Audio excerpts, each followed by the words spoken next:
February 7th, 2017. From Temple University in Philadelphia, this is The Intermission with TJ Swigert.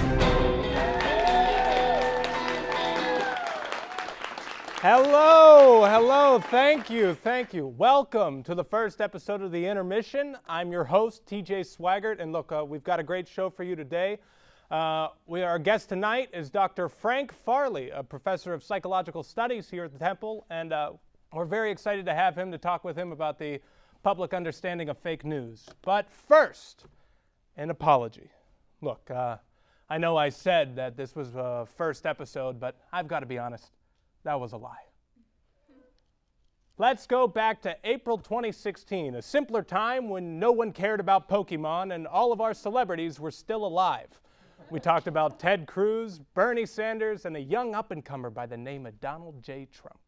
At the time, we laughed about his obsession with Robert Pattinson and Kristen Stewart's relationship. But I wonder what he's been up to since. I, Donald John Trump, do solemnly swear that I will faithfully execute that I will faithfully execute the office of President of the United States. the office of President of the United States. Congratulations, Mr. President. Wait, that guy? That guy's president? I can't believe I didn't hear anything about this. You'd think the news would be covering this. But look, I really don't want to rehash the election. The past is the past, and I'm much more interested in what's going on right now. So, what has Mr. Trump been up to in his first 2 weeks?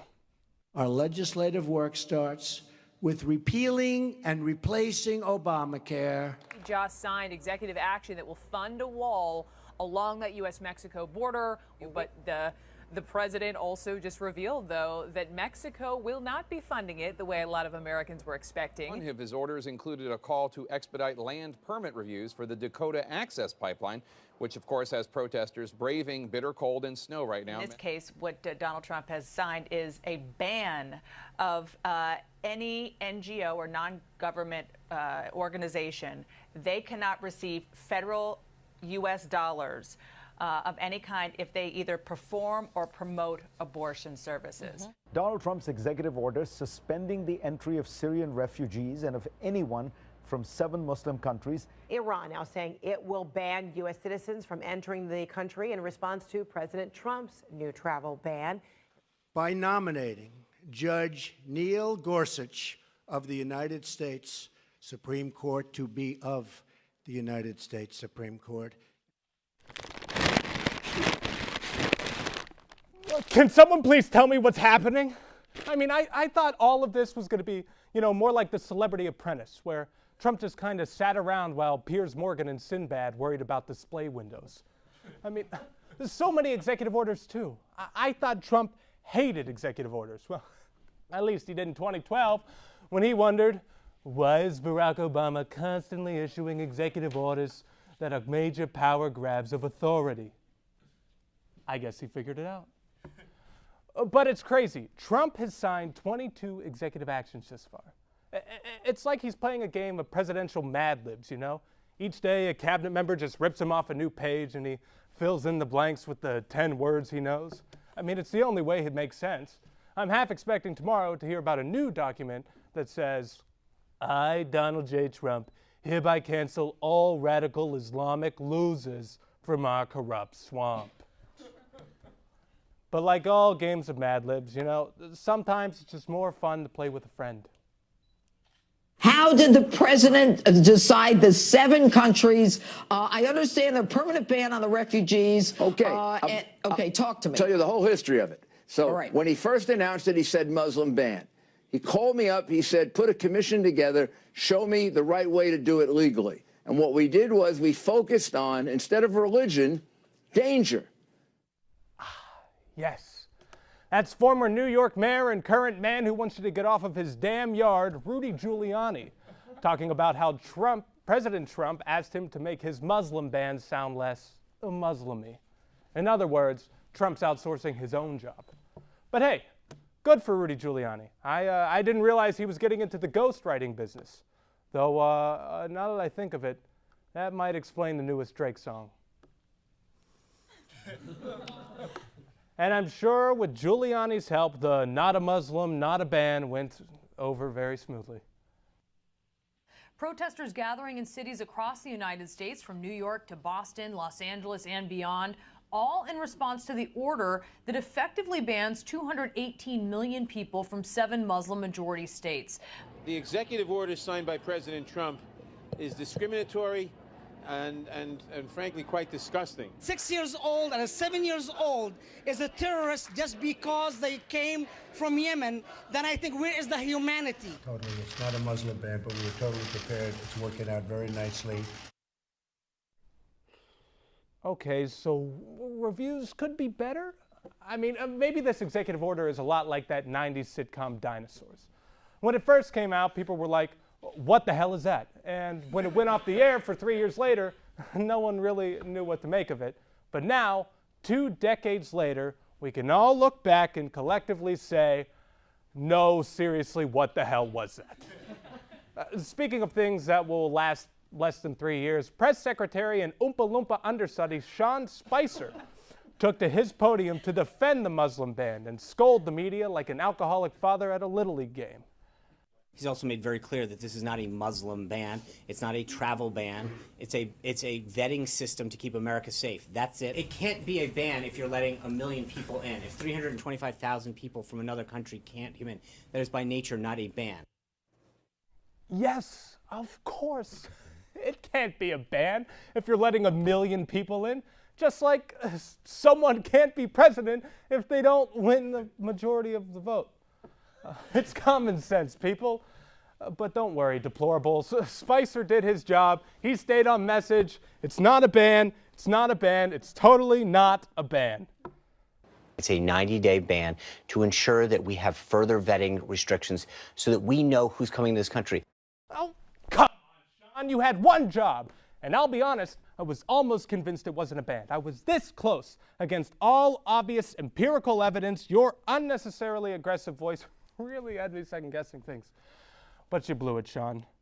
But all of this poses an important question. If Giuliani's writing the legislation and Spicer's doing cleanup, what's Trump doing?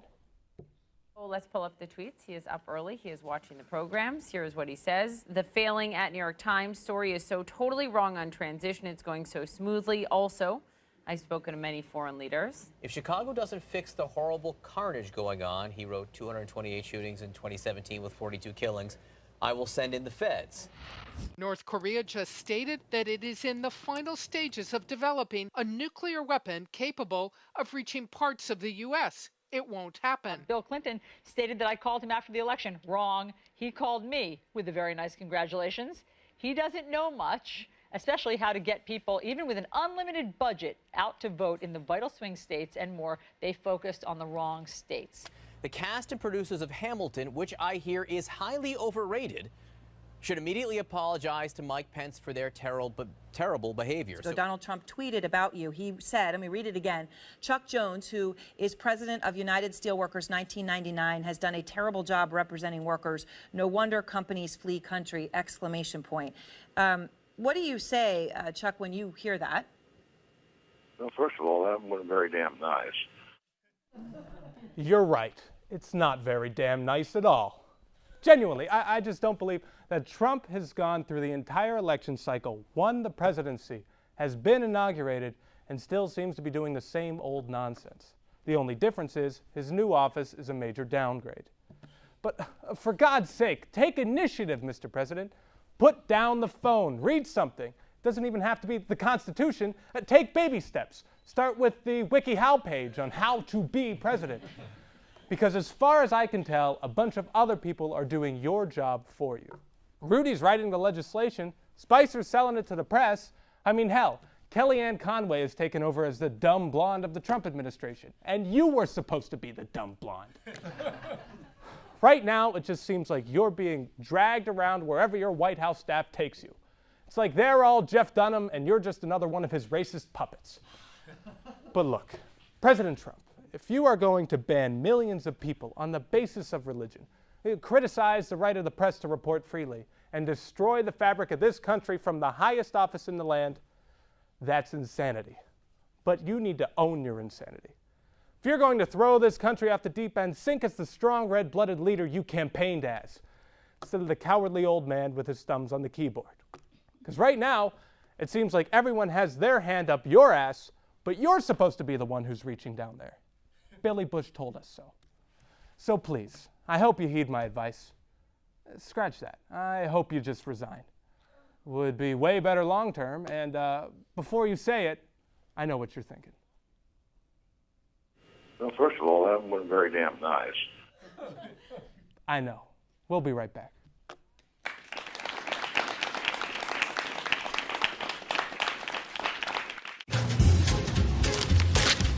Really?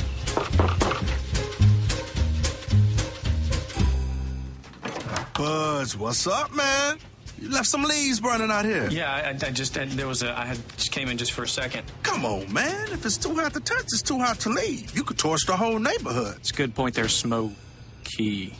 9 out of 10 wildfires are caused by humans. Only you can prevent wildfires.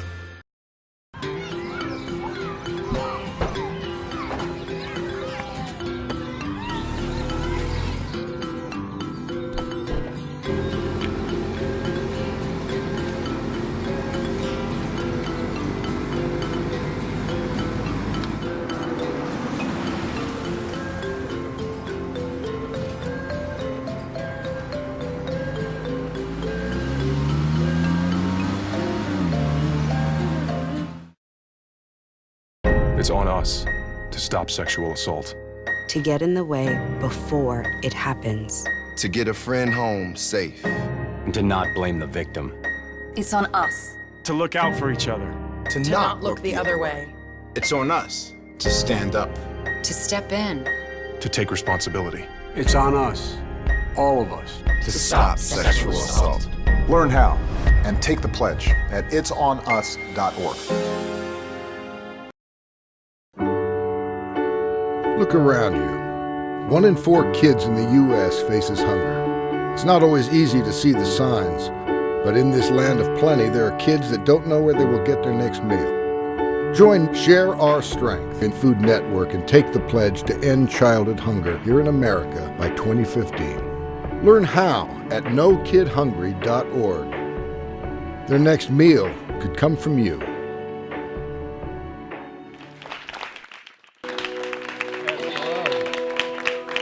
Welcome back. So since our Cheeto-dusted commander-in-chief took over, it's been nothing short of eventful. And while a lot of people are up in arms, we have politicians saying that, it's time to make amends and start a dialogue across party lines. Which is why we sent our correspondent, Ben Rupert, to an inauguration watch party to figure out what it is about Trump that gets his supporters so riled up for the next 4 years. Let's take a look. America, home of the free, home of the brave, and every 4 years we see this brave and free country do what it does best. The peaceful transfer of power, the only nation in the world that's blessed by God to allow this to happen. Making America great. It's nice that the American people have come together, they've stayed together.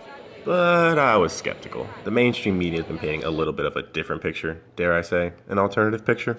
Divided nation would not have been front and center. I mean, this is what everybody is talking about today. So how can we move on, both sides, and come together as a nation? One at a time. No more talking over each other. The election, that's how. He was not cheated out of the election. He was cheated. How did we get here? It's our fault.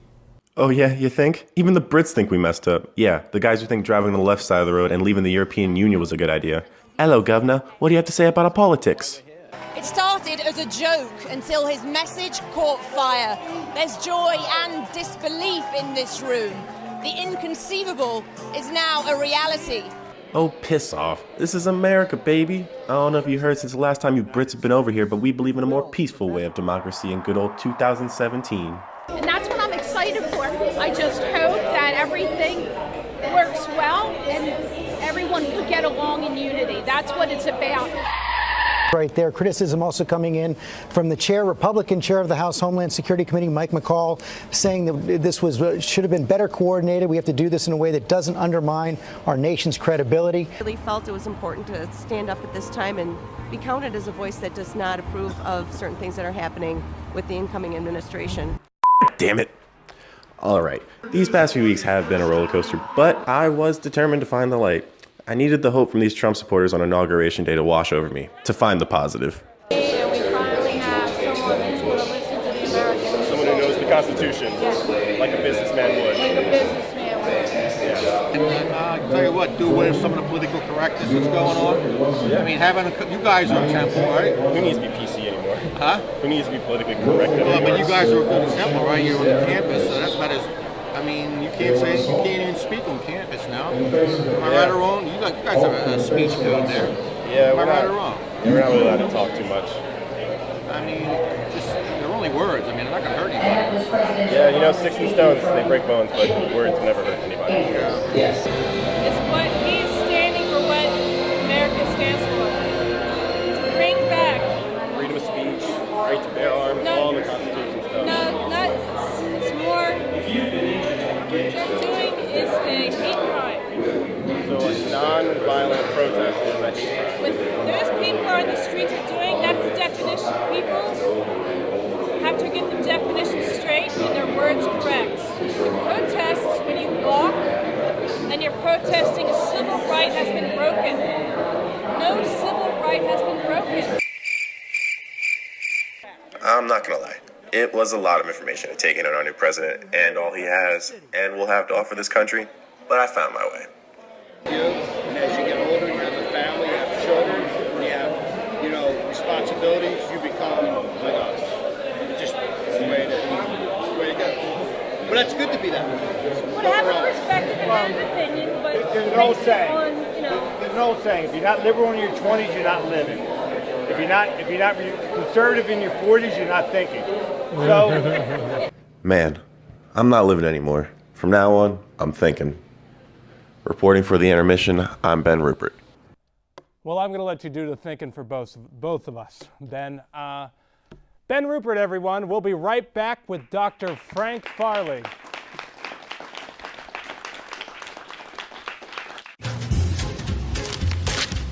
Really?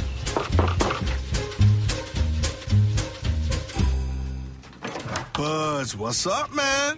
You left some leaves burning out here. Yeah, I just came in just for a second. Come on, man. If it's too hot to touch, it's too hot to leave. You could torch the whole neighborhood. It's a good point there, smoky.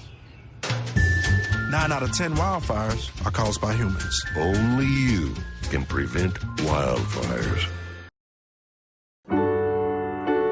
Look around you. 1 in 4 kids in the U.S. faces hunger. It's not always easy to see the signs, but in this land of plenty, there are kids that don't know where they will get their next meal. Join Share Our Strength in Food Network and take the pledge to end childhood hunger here in America by 2015. Learn how at NoKidHungry.org. Their next meal could come from you.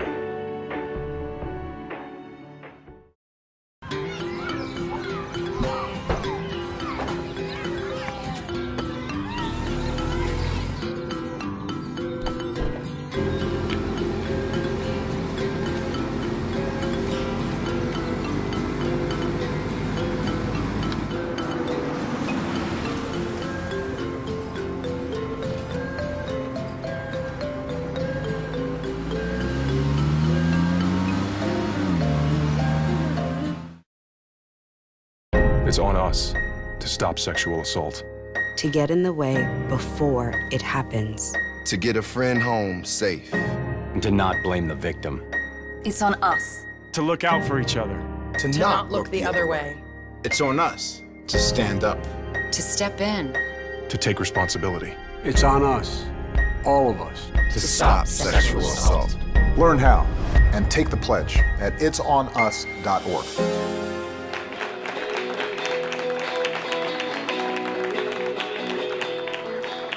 Welcome back. Now, a lot of people are saying Donald Trump was elected because of fake news. But is it just human ignorance, or is this actually a psychological phenomenon? And who better to talk about it than about human behavior than our first ever guest, a professor of psychological studies here, Dr. Frank Farley. Doctor, it's good to have you in. Good to be here. So let's just get right to the fake news now. Is this, the term has been thrown around a lot, but is this a new phenomenon, people sort of just believing whatever information they receive? No, it's very old. It's been around for a long time, but it's getting worse. In fact, the statistics show that, it's getting worse. And I think one of the driving factors is, of course, the whole internet and social media, et cetera, which is a smorgasbord for false everything.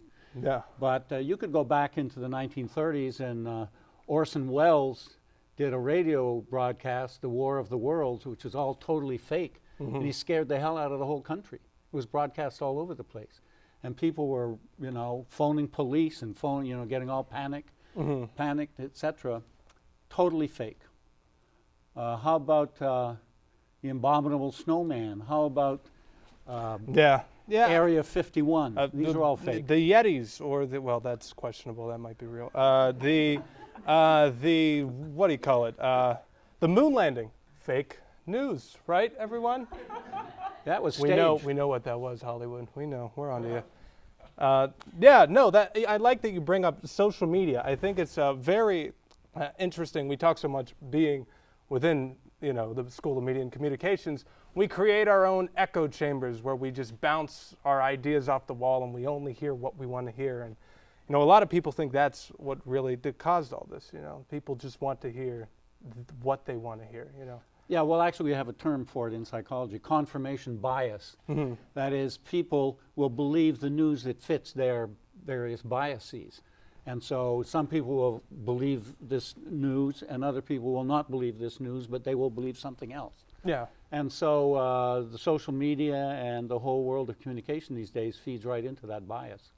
Oof, that is and you think the journalism profession should be worried at all? As a student, I knew I was never going to make money anyway within the media industry. But besides that, it almost is eliminate, journalists should be worried. This is really, there's a lot of distrust going around this election cycle. Firstly, give them a raise, will you? Yeah. So, trust is the essence of journalism. Mm-hmm. Without it, journalism dies, and nobody will believe anything. And of course, a democracy demands that we have trust in media, that we have trust in the reports that we read about different things, and that's being seriously undermined these days. Yeah. Well, actually, we actually did a little experiment of our own with fake news. We sent two of our producers out to ask students what they thought about a certain headline. Here is actually that headline. It says, Temple University has announced a startling name change to Broad Street University, which would also rename the school teams the Broad Street Bullies. Now, this headline came from a very real news source, World News Report Now. So let's take a look at, what these students had to say. Which helps the campus. Well, it says they're going to call it what? Broad Street University? What? Broad Street University? No, Temple is definitely better than Broad Street University, I think. That Broad Street University doesn't even make sense. Well, I guess maybe they want to play off the fact that they're going to change the Owls to the Broad Street Bullies. No, that's definitely not a good idea. Huge thing, World News Report now. Is that where it came from? Yeah. Well, I can't believe this. Definitely surprised. I mean, obviously, as long as I've been around, it's been called Temple, but I don't know. I think the name Broad Street's a pretty cool name, too. Obviously, Broad Street being the biggest street in Philadelphia, so it's pretty cool. I don't really care as long as the teachers are the same, getting my education. You don't like do you like the name Broad Street University?